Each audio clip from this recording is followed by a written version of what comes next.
नमस्कार। कौन है राजभर? इनके इतिहास से बहुत छेड़छाड़ की गई। जिन वीरों ने इस देश के सम्मान की रक्षा किया, जो लड़े मरे, जिनकी वजह से आज भी यह भारत है, कि राजभरों की उत्पत्ति का मर्यादा पुरुषोत्तम के परिवार से हुआ। प्रभु श्री राम के छोटे भाई लक्ष्मण जी के पुत्र का नाम चंद्रकेतु था। भर और राजभर जातियां है।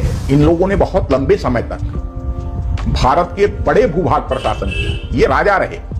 भर, अयोध्या, काशी, बलिया से इनका क्या संबंध है? राजभर कहा जाता है। वास्तव में इनके इतिहास से बहुत छेड़छाड़ की गई। बहुत सारे लोगों को यह बात पता नहीं कि सोमनाथ मंदिर का मान भंग करने वाले मलिक महमूद गजनवी के सेनापति सैयद सालार मसूद गाजी को उसकी सेना के साथ संहार करने वाले श्रावस्ती के महाप्रतापी सम्राट सुहेल देव के वंशजों की गौरव गाथा को इतिहास में क्यों छिपा दिया गया? यह इतिहास इसलिए भी जानना जरूरी है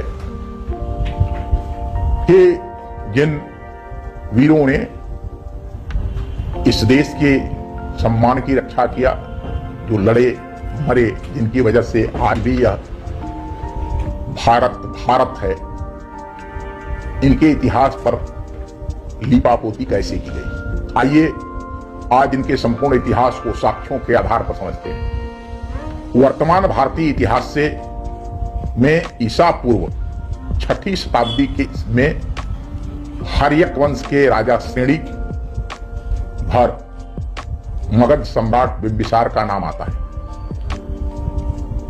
जिनके साथ कोसल नरेश प्रसेनजीत ने अपनी बहन महाकोसला का विवाह कर अपने कोसल राज्य के अधीन काशी राज्य के भूभाग को दहेज में देकर के मगध के साथ संधि कर लिया। कालांतर में जब मगध साम्राज्य की गद्दी पर सम्राट बिंबिसार को बंदी बना करके उनका पुत्र अजातशत्रु बैठ जाता है, कोसल नरेश इस काशी राज्य के भूभाग को वापस ले लेते हैं। लेकिन जब अजातशत्रु कोसल पर आक्रमण करता है, तब विवश होकर के कोसल नरेश प्रसेनजीत अपनी पुत्री वाजिरा का विवाह मगध सम्राट अजातशत्रु से करके अपनी राज्य के उस भूभाग को, काशी राज्य के उस भूभाग को, जिसे में बलिया भी शामिल था, दहेज में दे देते हैं। लगभग 2500 साल पुराने इतिहास से और आगे चलकर यह जानते हैं कि राजभरों की उत्पत्ति कहां से हुई। आज इन्हें भर, राजभर जात कहा जाता है। यह इनका मूल उद्भव मर्यादा पुरुषोत्तम के परिवार से हुआ। प्रभु श्री राम के छोटे भाई लक्ष्मण जी के पुत्र, जिनका नाम चंद्रकेतु था, अयोध्या के राजा राम ने अपने जीवन काल में अपने चारों भाइयों के पुत्रों में अपने राज्य का बंटवारा कर दिया था। बलिया गजेटियर के अनुसार लक्ष्मण जी के पुत्र चंद्रकेतु को अयोध्या के दक्षिण पूर्व सीमांत क्षेत्र का यह राज्य दिया गया।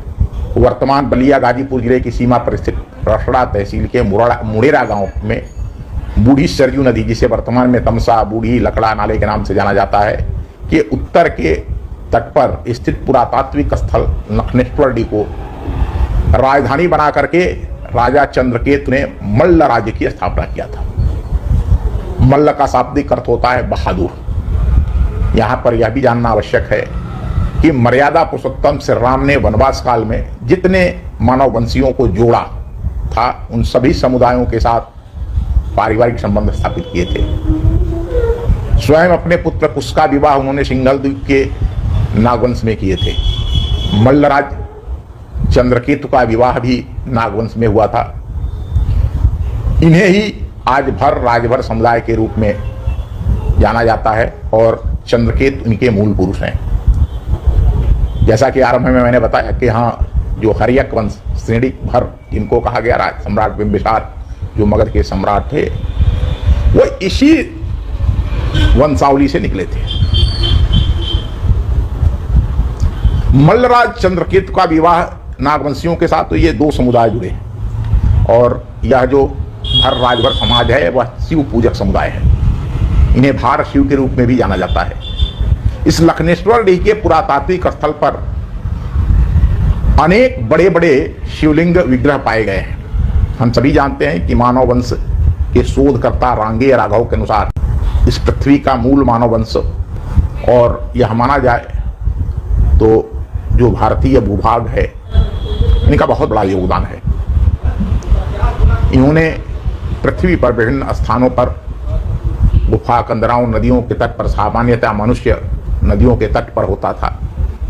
वर्तमान के मिर्जापुर, प्रयागराज, काशी, अयोध्या, रायबरेली, अंबेडकर नगर, आजमगढ़, मऊनाथ, भंजन, जौनपुर, गाजीपुर, गोंडा, बलिया जिले के समीपवर्ती जिले और इसके समीपवर्ती क्षेत्र में जो हैं ये भर और राजभरों के राज्य रह चुके हैं। भर का परिनिष्ठित संस्कृत नाम भार शिव है। इस युग को कुषाण काल कहा जाता है, जब भर रायबरेली के शासक थे, जो 790 से लेकर 990 एडी तक, ईसा पूर्व तक भर राज सत्ता स्थापित करने में सफल रहे थे। भार शिव बल्कि यह एक उपाधि है। इनका उत्कर्ष 3री शताब्दी के पूर्वार्ध में प्रारंभ हुआ। उत्तर भारत तथा मध्य भारत पाय था। शुरू में नागवंशी यहाँ मथुरा के व ग्वालियर में ही राज कर रहे थे, परंतु कालांतर में इनका विस्तार होकर के विदर्भ और बुंदेलखंड तक फैल गया। भर लोग मुख्यतः 2 कुलों में बटे हुए थे। एक शिव भर थे और दूसरा भार शिव।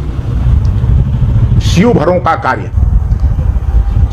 का कार्य राज्य सत्ता से दूर रह करके अपने हाथ में त्रिशूल लेकर विचरण करना था, जबकि भार शिव का कार्य राज्य सत्ता स्थापित कर शासन चलाना था। जो भार शिव थे वह जो शिव भर राजभर थे, उनको सत्ता चलाने के लिए वो दोनों काम करते थे। एक तो इसके लिए जनता को तैयार करना और उस सत्ता का संरक्षण करना। यह काम जो सन्यासी के रूप में त्रिशूल और शिवलिंग लेकर के भ्रमण करते थे, यह शिवधर थे वो करते थे, और जो भार शिव थे वो राजा करते थे। शिवभर तथा भार शिवों दोनों ने मिलकर के विंध्य क्षेत्र में मजबूत संगठन बनाया। राजभर प्रवर सेन को उसका नेता चुना गया था। यह बात है 2084 ईस्वी की। गंगा का पवित्र जल लेकर के और इस शिवभर और राजभर दोनों ने यह आपस में एकता किया था। भार शिवों का गौरवशाली इतिहास वीरान खंडहरों, टीलों एवं मंदिर स्तूपों के रूप में, जैसा कि मैंने बताया, आज भी वो पुरातात्विक स्थल है लखनेश्वर डीह। उनके पराक्रमी अतीत आज भी जीवित रखे हुए हैं। बहुत सारे लोगों को यह बात नहीं पता। वास्तव में भगवान शिव, प्रभु राम ने भी जब भगवान शिव की प्रतिष्ठा किया, भगवान शिव को सम्मान दिया, तो उसके बाद यह जो बहुसंख्यक समाज है उसके बीच वह पैठ बना पाए। गौतम बुद्ध के काल में भरत वंश का शासक एक सतानिक परतंत्र वश देश के राजा हुए थे, और यमुना नदी के दक्षिण तरफ, इलाहाबाद जिसे अभी प्रयागराज कहा जाता है, से 30 मील उत्तर कौशाम्बी, जिसे कौशाम्बी कहा जाता था, कौशाम्बी में इन्होंने अपनी राजधानी स्थापित किया था। परतंत्र तब के उपरांत उसका पुत्र उदयन, जब आप बौद्ध काल का इतिहास पढ़ेंगे तो यह नाम आपको मिलेंगे। परंतप के बाद उनका पुत्र उदयन कौशाम्बी का शासक हुआ। मगध के नागवंशी सम्राट दर्शक की बहन पद्मावती से उनका विवाह हुआ, जो बिंबिसार की पुत्री थी। नागदास जो नाग शासक थे, उदाई का पुत्र था। सुदास तथा दिवोदास की भांति अपने नाम के पीछे दास शब्द जोड़ लिया था और भरतवंशी उदयन से उसके परस्पर वैवाहिक संबंध थे। उदयन ने अनेक अवसरों पर मगध सम्राट बिंबिसार से युद्ध मंत्रणा की थी। ये सब इतिहास की बात है। मगध तथा वत्स राज्य के राजनीतिक संबंध एवं वैवाहिक संबंध इस तथ्य की पुष्ट करते हैं कि भरतवंश और नागवंश का ही दूसरा स्वरूप है। कथा सरित सागर तथा प्रियदर्शिका ग्रंथ के अनुसार वत्सराज उदयन तथा मगधराज का नाम था नंदीवर्धन। ये 2265 से 2025 बीसी ईसा पूर्व में गहरी मित्रता थी। एच.के. देव अपने ग्रंथ उदयन वत्सराज, जो कलकत्ता से 1919 ईस्वी में प्रकाशित हुई थी, इसके इस आशय की पुष्टि करते हैं कि भरतवंश और नागवंश परस्पर जुड़े हुए हैं। भारषि नागवंश के भर शब्द की व्युत्पत्ति की कालगणना 3री और 4थी शताब्दी से निरूपित होती है। भवनाग भारषि वंश का प्रबल शासक माना जाता है। वैदिक कालीन भारत वंश का नागवंश से भर या धर या बर्नई शब्द की व्युत्पत्ति को हम निरूपित करते हैं। टालमी, जिसने सर्वप्रथम 150 ईस्वी में विश्व का जो मानचित्र प्रस्तुत किया था, अपने भारत भ्रमण के समय उसने भारत का जो मानचित्र बनाया था, जिसे इंडियन इंक्वायरी वॉल्यूम 8 1884 में टालमी मैप ऑफ इंडिया शीर्षक से प्रकाशित किया गया था। उसमें भारहुत को भारदावली से जोड़ा गया है और जनरल कर्निंघम ने अपने आर्कोलॉजिकल सर्वे ऑफ इंडिया के वॉल्यूम 2 से 4 तक इसे पुष्ट करते हुए कहा है कि भरहुत मगध के नागवंशी शासकों का बनाया हुआ है। ये बिहार का भरहुत है और इसे भर जय के लोगों की धरोहर कहा जा सकता है। इस धारणा से भर शब्द को पीछे 5वीं और 6वीं ईसा पूर्व तक उल्लेख होने के प्रमाण मिलते हैं। इस प्रकार नागवंश और भरतवंश से आया हुआ भर शब्द भारषि वंश के आए हुए शब्द के बराबर है। तो ये जो इतिहास बैठता है वो लगभग 900 वर्ष पुराना है। अर्थात भर जाति की उत्पत्ति आज से लगभग 2500 वर्ष पहले निर्धारित होती है। भरतवंश का वर्णन वैदिक काल के में अनेक बार आया है। हम सभी जानते हैं कि ऋग्वेद का रचना काल 2500 ईसा पूर्व है। इस प्रकार से जो भर और राजभर जातियां हैं, इन लोगों ने बहुत लंबे समय तक भारत के बड़े भूभाग पर शासन किया। ये राजा रहे। और आप अगर रायबरेली की बात करें, अयोध्या की बात करें, गोंडा की बात करें, बहराइच का हमने आपको आरंभ में बताया था कि किस प्रकार से यहाँ के राजा सुहेल देव ने अपने शिव के मान को भंग करने वाले, सोमनाथ शिव के मान को भंग करने वाले महमूद गजनवी के सेनापति सैयद सालार मसूद गाजी, उसकी सेना के साथ समाप्त किया था। ये सभी शिव के पूजक थे। इस देश के अंदर जो भी मौलिकता बची है, बिल्कुल निश्चित रूप से यह बात सही है कि इस देश के ऊपर बार बार आक्रांताओं ने आक्रमण किया। गोरी आया, गजनी आया, चंगेज आया, ये सारे आए, लेकिन इनको जो उत्तर दिया यहाँ के बहादुर राजाओं ने, उसके इतिहास को जानबूझकर आप अगर बहराइच जाएंगे तो आपको यह जान करके बहुत आश्चर्य होगा कि जो सैयद सलार मसूद गाजी था, जो अपराधी था सोमनाथ मंदिर तोड़ने का, उसको लूटने का, उसकी मजार की पूजा बहराइच के अंदर, उसको पर्यटन केंद्र के रूप में, उसको आस्था केंद्र के रूप में पूजा जाता है। लेकिन महाराज सुहेल देव को सम्मान वह नहीं मिला जिसके वह हकदार थे। यह वीडियो मैंने जो राजभरों का इतिहास बताया आपको, इसके लिए बलिया, बहराइच, रायबरेली गजेटियर का सहयोग लिया गया है। तथा ये जो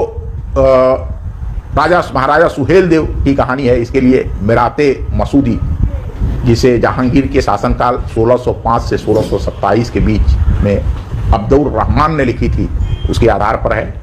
मैं आप सभी से आग्रह करता हूं कि इस देश के सम्मान के लिए जिन महापुरुषों ने जिनको आज पिछड़ा कहा जाता है, जो आज ऐसी जाति के रूप में चिन्हित हैं कि उनको पिछड़ा जा जाता है, वो इस देश के राजा रहे हैं और उन्होंने इस देश के सम्मान की रक्षा किया है।